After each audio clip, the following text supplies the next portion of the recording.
Recoucou, donc mon enregistreur s'est stoppé, donc je reprends en fait la deuxième, enfin voilà, je reprends en fait mon explicitation sur qu'est-ce qu'un lanceur d'alerte, donneur d'alerte ou être juste citoyen. Donc j'en étais au paragraphe numéro 4, quelle incidence de devenir donneur d'alerte ou d'être juste un donneur d'alerte et jusqu'où ça peut aller. Donc là, j'évoquais tout à l'heure les problématiques liées au défaut de logement, au fait que vous puissiez pas créer un compte bancaire même, que vous puissiez pas être auto-entrepreneur. Et j'arrivais à la problématique qui est majeure, c'est que même si vous arrivez à trouver un propriétaire qui soit conciliant, si vous déménagez et que vous faites plus de 10 000 km pour trouver un logement, euh, vous allez être assujetti à un risque majeur, c'est que si vous créez votre société, personne ne vous aidera parce qu'en fait, indirectement, vous êtes personne physique et que votre adresse est mise sur société.com. Donc voilà, vous vous mettez en danger et dans le système, rien n'est fait pour vous assurer protection. Si vous demandez à être reconnu comme protecteur et lanceur d'alerte, on ne répond même pas à vos demandes, ou voire même les instances ne vous considèrent pas dans l'urgence de la situation. Donc voilà pourquoi c'est très dangereux d'être lanceur et donneur d'alerte. Votre adresse est juste sur Internet. Voilà, donc en fait vous êtes bloqué. Vous n'aurez pas de protection sociale, pas de protection santé, parce que vous ne pourrez pas être auto-entrepreneur, parce que vous prenez le risque que votre adresse soit communiquée, etc., etc. Vous n'avez pas de compte bancaire. Or, pour entreprendre, il faut un compte bancaire professionnel. Enfin, c'est le serpent qui se mord la queue et rien n'est fait pour vous aider. Donc jusqu'où ça peut aller aussi, je vous ai dit, souffrir de harcèlement, d'isolement. Vous allez progressivement aussi peut-être subir le fait de vider vos comptes bancaires parce que vous allez prendre successivement des avocats et que les avocats, en fait, eux, ils vont se délier de votre dossier. Par exemple, si vous arrivez à en trouver, vous allez vous apercevoir qu'à quelques jours avant les audiences, une fois qu'ils ont multiplié les frais d'honoraires, et en fait, ils abandonnent vos dossiers.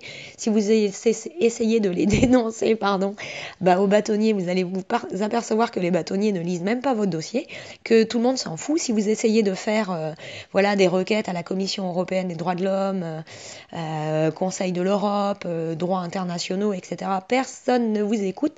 On vous renverra vos dossiers ou on vous dira qu'ils sont détruits. Si vous essayez de vous adresser au tribunal administratif,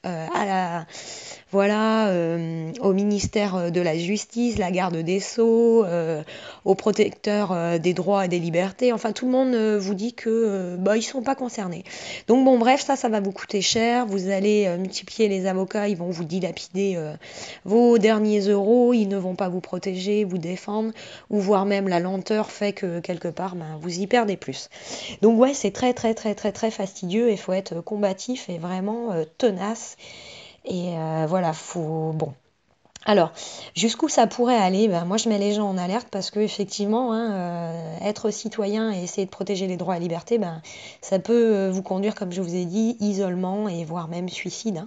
Parce que tout ça, ça peut vous conduire à vivre dans la rue. Tout le monde ne peut pas supporter de rester vivre dans la rue. La rue, ça fait peur. On a peur. Si vous êtes une femme, c'est très très délicat. Donc, est-ce que ça peut aller jusqu'au suicide? Point d'interrogation. Oui, je pense que si on faisait des études, je pense qu'il y a beaucoup de donneurs d'alerte qui ont fini par se suicider dans tout simplement l'ignorance, quoi. Invisible. Donc aujourd'hui, les lanceurs d'alerte, en fait, sont ignorés complètement des systèmes institutionnels, des États. Au fond, on a beaucoup d'associations, les ONG, Transparency International, qui visent la protection des droits et libertés. En fait, moi, j'ai des retours courriers, j'ai personne qui me contacte depuis pas mal d'années. Donc en fait, on s'aperçoit que c'est une vitrine, quelque part. Pourquoi? Peut-être pour faire croire aux citoyens que dans tous les cas, il y a des droits. Un peu partout, il y a des codes du santé, code famille, code travail, mais qu'en fait, quand vous essayez de les faire appliquer, moi c'est ce que je fais depuis pas mal d'années, en fait, vous apercevez que personne ne vous écoute, inspection du travail, médecine du travail, personne ne se déplace, personne ne vous considère, donc au fond, moi je me pose une question de savoir, est-ce que c'est pas qu'une vitrine, toutes ces petites choses qu'on nous met devant les yeux, et indirectement pour nous forcer toujours à payer nos impôts. Aujourd'hui, pourquoi le prélèvement à la source? Parce qu'il y a beaucoup de gens qui sont comme moi, qui s'aperçoivent que c'est une vitrine, et qui face à tant de non-conformité, des majorations d'impôts d'ailleurs, refusent ou seraient potentiellement refuseraient de payer leurs impôts. Donc du coup, on met le prélèvement à la source alors que c'est un contresens de droit et liberté. Aujourd'hui, les comptes de cantonnement et le code monétaire et financier spéculent bien qu'un compte de cantonnement, voilà, c'est vous qui autorisez les bénéficiaires. Émetteurs et receveurs, donc indirectement, personne ne peut aller ponctionner vos comptes bancaires. Et aujourd'hui, le prélèvement à la source est une aberration. Si vous avez essayé de finaliser votre déclaration de revenus, vous apercevez que vous n'avez pas le choix de cocher cette case. Donc moi, personnellement, j'ai joint un petit mail en ne finalisant pas ma déclaration de revenus et en mettant que je n'autorise pas tout simplement le prélèvement à la source parce que c'est contre droit, liberté, CMF, Code monétaire et financier, et contre sécurisation des comptes de cantonnement. Donc c'est trop facile. Donc aujourd'hui, pourquoi le prélèvement à la source? Donc voilà, un contresens en plus. Donc aujourd'hui, il y a beaucoup de choses qui sont complètement non-sens et qui font qu'aujourd'hui, il y a une grosse problématique. On voit bien que l'intérêt majeur, en fait, la lenteur du droit, quelque part, ça encourage quoi? L'avarice de la finance. Et aujourd'hui, est-ce que l'avarice de cette finance, l'appétence qu'on a pour l'argent, au fond, un système financier qui est complètement subjectif et créé de toutes pièces, ce qu'il ne faut pas redynamiser les économies locales, ce qu'il ne faut pas remettre en place en fait des monnaies qui soient physiques, indépendantes de tout État, institution, est-ce qu'il ne faut pas redynamiser l'économie locale, le collaboratif, le participatif, point d'interrogation, enfin bon bref, jusqu'où va nous mener en fait l'avarice de notre finance. Après, j'ai envie de dire, les lanceurs d'alerte sont-ils reconnus, protégés et combien se suicident? Donc allez voir, vous voulez entreprendre société.com, allez voir, vos adresses sont visibles sur Internet. Donc non, ils ne sont pas protégés. Si vous demandez à être reconnus, vous n'avez même pas de réponse à vos courriers. Donc voilà. Allez, j'en adviens maintenant et je vais conclure en vous libérant. La conclusion, c'est dommage parce que pourtant, si les gens étaient beaucoup plus civiques, si on encourageait les enfants à l'école à être beaucoup plus civiques, si on affichait la Déclaration universelle des droits de l'homme, si on faisait prendre conscience aux enfants qu'ils ont des droits, je pense que ça pourrait rétablir notre futur et ça à moyen et long terme. Donc pourquoi on ne le fait pas? Pourquoi dans l'éducation civique à l'école, on n'inculque pas aux enfants au plus bas niveau en fait de l'éducation qu'est-ce que le droit, qu'est-ce qu'est la défense des libertés? C'est dommage, je pense que les répercussions et les bénéfices et opportunités à long terme seraient juste énormes justement, et rien que nos enfants pourraient avoir beaucoup d'influence sur justement la disparition à long terme du fraude, blanchiment et terrorisme, et éviter grâce à nos enfants que le chaos, l'effondrement n'arrive. Donc, à côté, nous, en conclusion, donc qu'est-ce qu'on peut faire en fait pour faire appliquer, respecter les droits, les libertés, l'équité, la parité? Donc dans mon premier cas de figure, moi je dirais qu'il faut informatiser le droit, mettre en dualité l'intelligence humaine et l'intelligence informatique, artificielle, appelez-la comme vous voulez, le blockchain, les IoTS, les contrats intelligents, les objets connectés, tracer, responsabiliser les gens, rendre le droit plus proactif, plus automatique. À côté de ça, donc, il faudrait réallouer les ressources humaines, c'est-à-dire que dès que l'intelligence artificielle cumulée à l'intelligence humaine identifie des non-conformités au risque majeur, tac, on a des alarmes. Et ça veut dire que les ressources humaines au plus haut des gouvernements, des élus, ils seraient capables d'aller à un instant T auditer pour aller confirmer ou pas l'importance et le risque majeur d'une non-conformité quand celle-ci est irréversible. Quand je dis irréversible, les risques majeurs, c'est est-ce qu'on a des génocides, est-ce qu'on a un blanchiment, fraude, terrorisme, est-ce que ça pourrait financer les armes, est-ce que ça peut engendrer des guerres sur les territoires, etc., etc. Est-ce que des banques sont responsables de suicides massifs, etc., etc.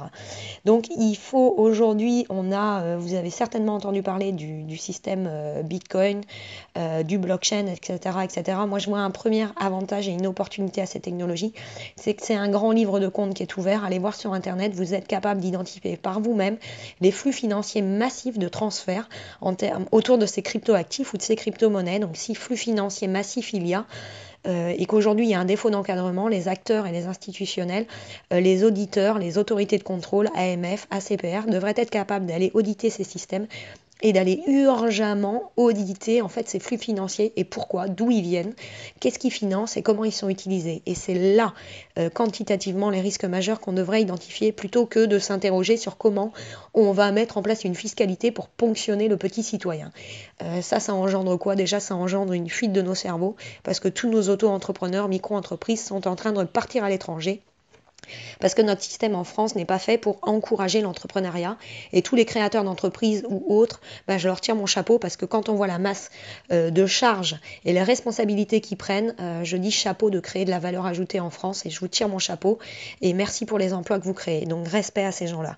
Donc bon bref, je reviens, il faut informatiser le droit. Après, il faut identifier les flux financiers massifs que nous offre l'opportunité des nouvelles technologies actuellement. Il faut également être capable en fait de numériser le droit, l'intégrer dans ces systèmes d'intelligence artificielle pour le trier, le nettoyer avant tout, voilà, sans condition de privilège. C'est pas normal que certains ne payent pas d'impôts et c'est pas normal qu'il y ait des droits qui viennent invalider des privilèges d'autres droits. Il y en aurait beaucoup à dire là-dessus. Enfin bon bref, donc il faut nettoyer le droit et intégrer dans ce système en fait en données d'entrée le droit universel, les droits de l'homme et des droits des enfants, et c'est ce qui est à respecter et ça pourrait avoir un effet domino qui est énorme quantitativement et rétablir beaucoup de choses. Et éducation civique à l'enfant, on accroche la déclaration universelle des droits des hommes et des enfants et on les sensibilise sur les points et sur les actions que eux ils peuvent mener pour être civiques, et je peux vous dire que ça rétablirait les coûts, éviterait bien des coûts en fait dans la cour de récréation parce que les enfants prendraient conscience en fait que on peut pas tout faire sur cette planète, et je pense qu'ils auraient beaucoup à apprendre à leurs parents et que de ce fait les parents seraient également plus proactifs, donc il faut commencer par les enfants.